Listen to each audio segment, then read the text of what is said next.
Amur S. Lakshminarayanan, the MD and CEO at Tata Communications, as well, joining in on the show.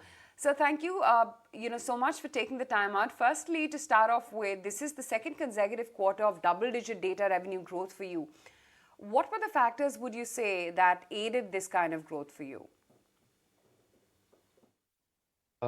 Firstly, we are sharply focused on executing on our strategy. We talked about our strategy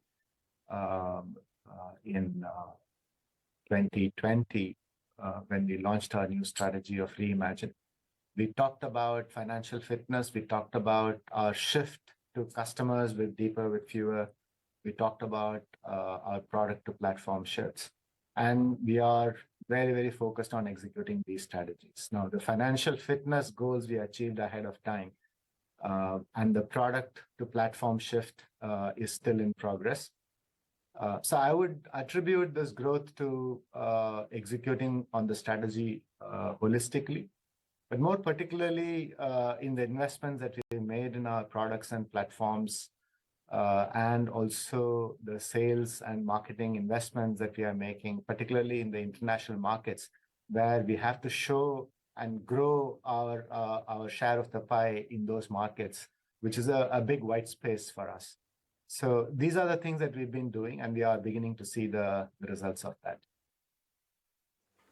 So the question is, how sustainable will this growth be going into the coming quarters?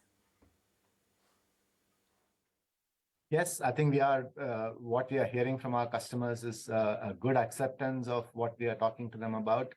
We find that as we talk to our customers, our relevance to them in terms of their digital transformation is ever more increasing and important.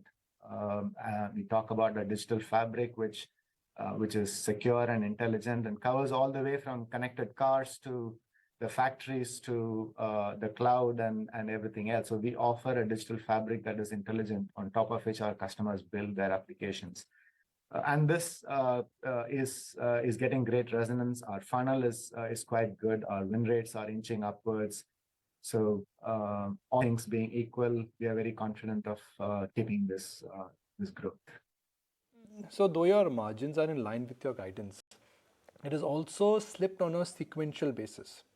There is a sudden escalation in cost, specifically on employee cost. What has led to this cost hike? No, I wouldn't say it's one-off. As I mentioned, we are investing in talent. We are investing in our products and platform. This is very much in line with our strategy, and we are executing that strategy. We've always been saying that these costs will come. We also said that some of the benefits that we had because of the COVID, where travels were restricted, some of the marketing events could not take place.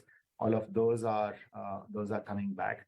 So I think the costs would come back, is what we said, and that is what is happening, and that's showing in the results of both the growth as well as the margins. Good morning. So the question now is that if you're going to have this revenue growth, which you're saying is going to be sustainable as well, this higher revenue growth, is it also going to be backed by higher EBITDA margins? That's what the street would want to know. We, if our ambition, as I said, is to operate in that 23 to 25% margin range. We had seen some headwinds, as I said. Besides our investment, there were headwinds with respect to inflationary pressures, both on the wage inflation as well as the inflationary pressures on other OPEX-related costs. So those would be there. I would think that these are temporary. But as we grow, clearly the EBITDAs would also grow. So how does the sales funnel and order book look like for this quarter? How much has the growth been, and what is your order pipeline looking like? The pipeline is quite strong. The funnel is strong. We are also improving our win rates, particularly on large deals. The number of large deals, in our definition, it's more annual contract value of more than $1 million. Those kind of deals are increasing the pipeline, and number of deals that we have signed up was also increased over the last year. So I think the funnel is quite strong. And as I said, what gives more encouragement to me is the kind of conversations we're able to have with our customers. And it's resonating because our portfolio today addresses not just the cost side of the equation of our customers, but it's resonating with the revenue side in terms of how can we impact their customer experience through our products like DIGO. How can we impact their connected solutions, which is a driver for improving their efficiency as well as finding new sources of revenues for them. So I think the resonance is increasing, our relevance is increasing to them. So we are quite confident of keeping up the momentum in our funnel.